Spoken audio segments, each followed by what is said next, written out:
The war came without warning. It was not declared. It started with fire, noise, and fear. The skies turned red. The stars vanished behind smoke and ships. On that day, Cade's world broke. Cade was not a soldier. He was a mechanic, a simple one. He fixed engines and cursed at loose wires. But now he held a rifle. His hands were shaking. He had never fired it before. The enemy was not human. They came in dark ships, covered in armor and mystery.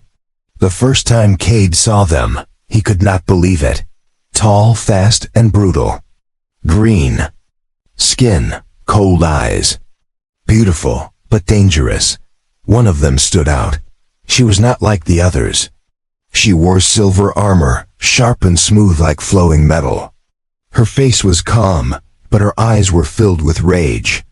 She moved like a queen. Her name was Soraya. They captured her after a bloody fight. She had killed many humans. But something went wrong with her armor, a power overload. She collapsed. Cade was nearby. He fixed her armor to keep her alive. He should have left her. But he didn't. Now she was a prisoner on the same ship as Cade. The humans didn't know what to do with her. She refused to speak. She didn't eat for days. She sat with her head high, silent and proud. The captain ordered Cade to watch her. "She trusts you," he said. Cade laughed. "She tried to kill me." The captain just nodded. "Still, she didn't attack you when she woke up. That means something." Cade didn't want the job, but he took it. He was assigned to her cell. She glared at him every time. Her voice was cold when she spoke. "You're weak," she said once. "Your kind is soft. You'll lose." He didn't argue. He just brought her food and water. He checked her armor. Again, fixed some small faults. She didn't thank him. She never would. But she didn't stop him either. One night, the ship was shaking from battle again. Lights flickered. Systems failed. Cade was thrown across the hallway. He got up with blood on his lip and ran to her cell. She was sitting quietly. Not scared. Not angry, just waiting. Her eyes met his. "Why do you keep coming back?" she asked. He didn't answer. He just locked the door and sat across from her. Hours passed. The ship calmed. The lights returned. But he didn't move. Neither did she. They sat in silence. The kind of silence that feels full of words no one says. He noticed she looked tired. Her shoulders dropped slightly. She didn't seem like a warrior anymore. Just someone far from home, lost in a fight she didn't ask for. She whispered something in her own language. He didn't understand. But her voice was soft. Not like before. She leaned her head back against the wall and closed her eyes.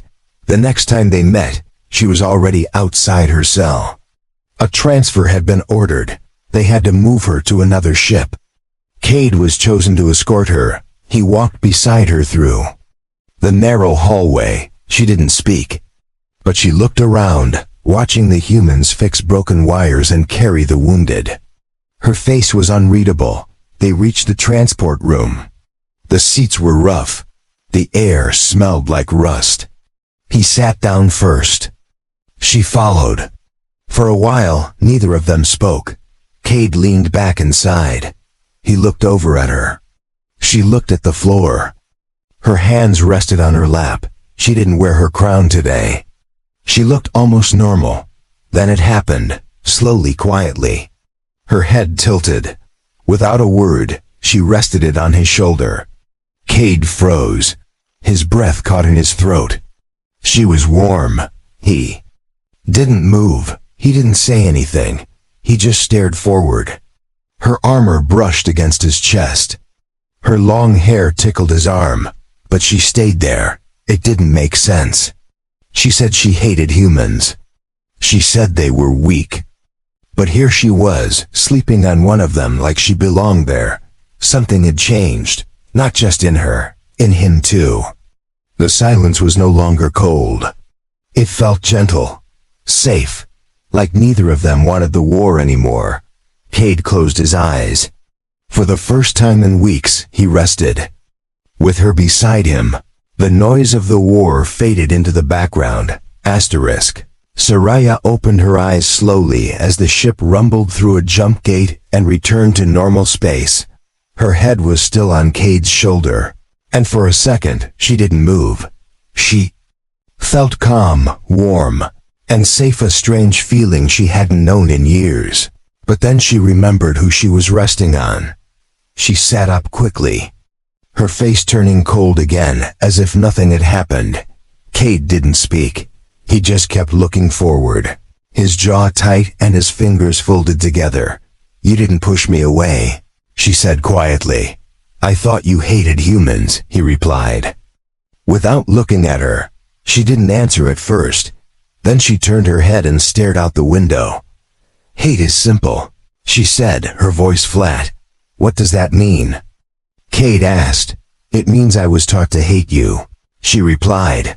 "But I wasn't taught what to do when someone like you treats me with kindness." The transport ship landed on a quiet base built into an asteroid. It was a neutral zone used for prisoner exchange and secret missions. Cade and Soraya stepped off together, escorted by 2 armed guards. They didn't talk again until they reached the holding quarters. Cade stood at the door while Soraya walked into her new room, plain and cold. Before he turned to leave, she looked over her shoulder. "You fixed my armor," she said. "You didn't have to, but you did."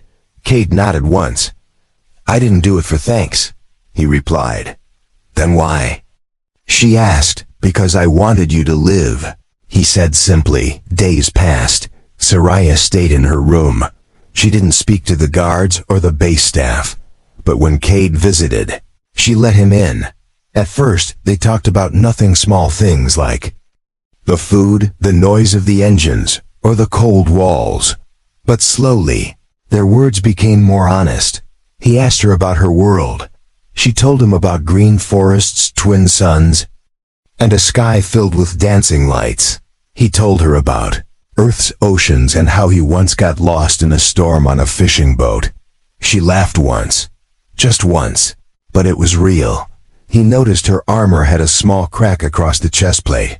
He offered to fix it. She watched him work in silence, her eyes following every move of his hands. "You humans are strange," she said. "We're not all the same." Cade replied. "No," she said softly, "you're not." One evening, an alert rang across the base. A message came through. The enemy was coming. Not a full fleet.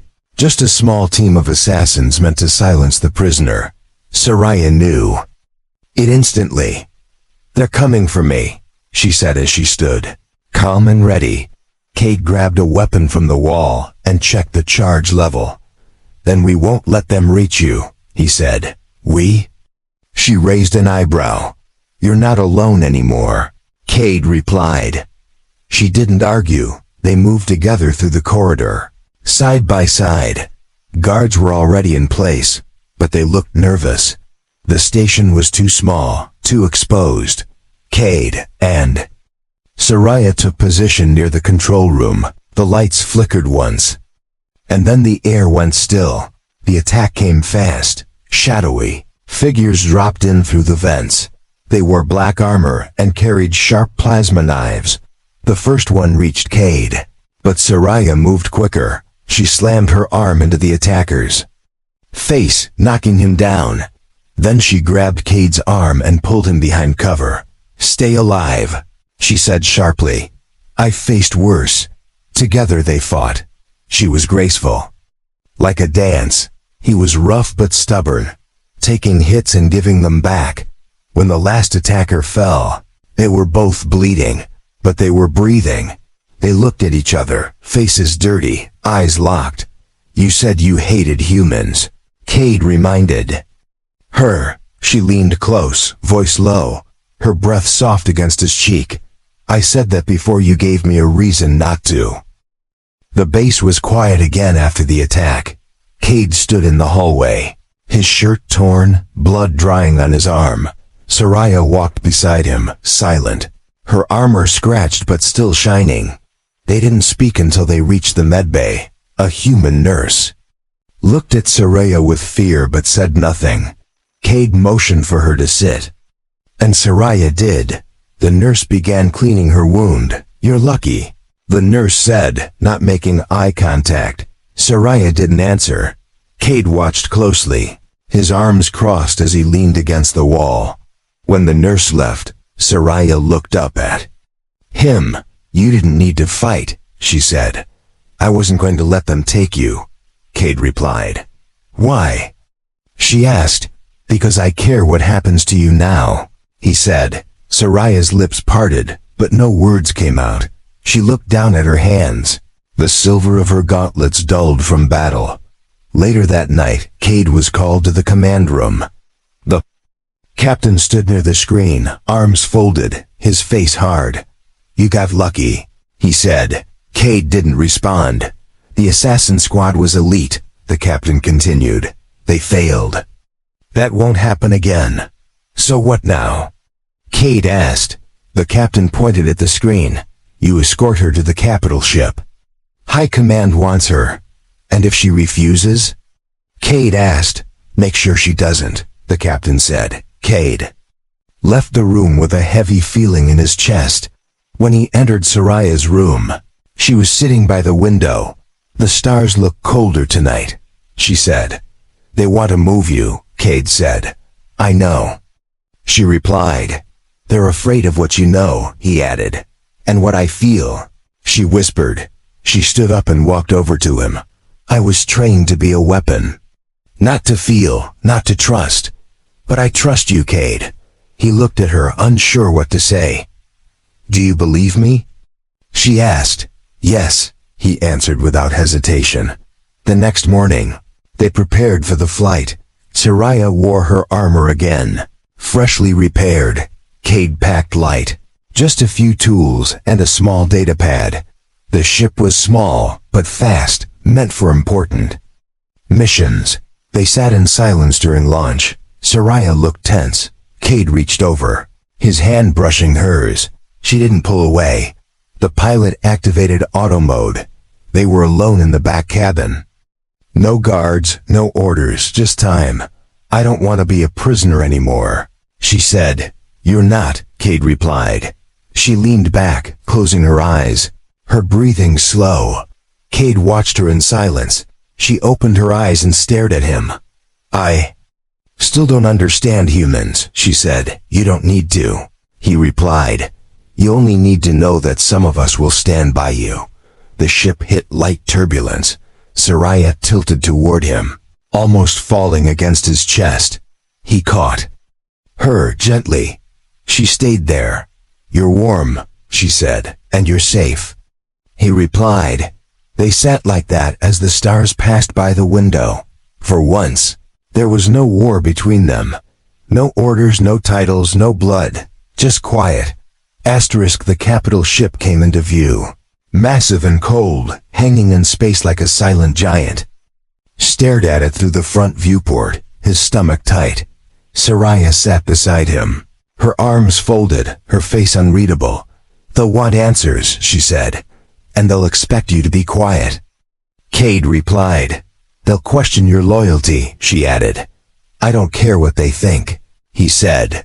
The ship's docking bay opened, and their smaller vessel slid in with a soft hiss. They stepped out together. Uniformed officers watched them closely as they walked down the metal ramp. A high-ranking general met them at the bay entrance. "You brought her in alive." "Good," the general said without smiling. Cade nodded. Standing between Soraya and the officers, she cooperated. He said firmly. The general eyed Soraya with suspicion. "She looks dangerous," he muttered. "She's tired," Cade said. Soraya stayed silent, but her eyes never left the general's face. They were taken to the briefing chamber. Inside, Soraya was told to sit at the center table, while others circled her like wolves. Cade remained behind her, standing like a guard. "Why?" Did your people send assassins? One officer demanded. Because they fear what I've seen, Soraya answered calmly. And what is it you've seen? The general asked. That your kind is not weak. Just different, she said. The officers whispered among themselves. Ked stepped forward. She helped save the last base. She fought beside me, he said. She bled for us. That counts for something. The general raised a hand to silence the room. Very well, he said. She won't be jailed. But she will be watched. And you, Cade, are responsible for her. Soraya looked at him quickly. You still trust me to guard her? Cade asked. The general gave a slow nod. Until she gives us a reason not to. Later, in the private quarters assigned to them, Soraya sat near the edge of the bed. Her hands rested in her lap. Fingers tight. I don't like being watched, she said. No one does, Cade replied. They still don't see me as more than a weapon, she whispered. I do, he said. She looked at him for a long moment. You never look away from me, she said. I have no reason to, he replied. She stood up and walked to him. Slowly. You said you cared, she reminded him. I still do, he answered. She reached up and touched his chest lightly, right over his heart. Does it scare you? She asked. What? He said softly. That I'm not human, she replied. No, he said without hesitation. She leaned her head against him again, the same way she did on the ship. I don't know what this is, she said. It's something good, he said. She closed her eyes. They stayed like that for minutes, no noise, no words. Then the door alarm beeped. Cade pulled away and opened the door. It was a soldier with a message.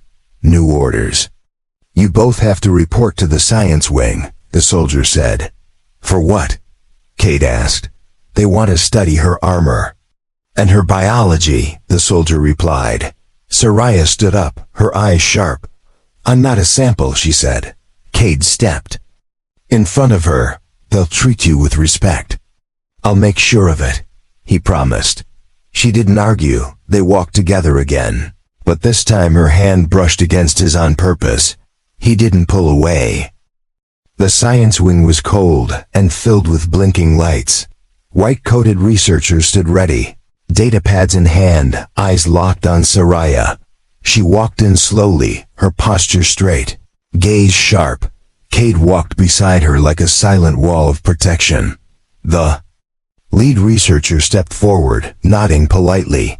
We only need to scan her armor, he said. No touching without her permission. Cade warned. Soraya raised her hand and removed her outer plate with a soft hiss. Underneath was a flexible mesh woven with glowing threads. The researchers leaned in with excitement. Cade kept his eyes on them, watching every movement. They scanned the material, recording energy pulses and structure patterns. She's carrying tech we've never seen. One whispered. She can hear you, Cade said coldly. Soraya didn't flinch, but her hands remained clenched at her sides. Do you need anything else? She asked. One biological scan, the lead researcher said carefully. Soraya looked at Cade, her expression unreadable. He nodded slowly.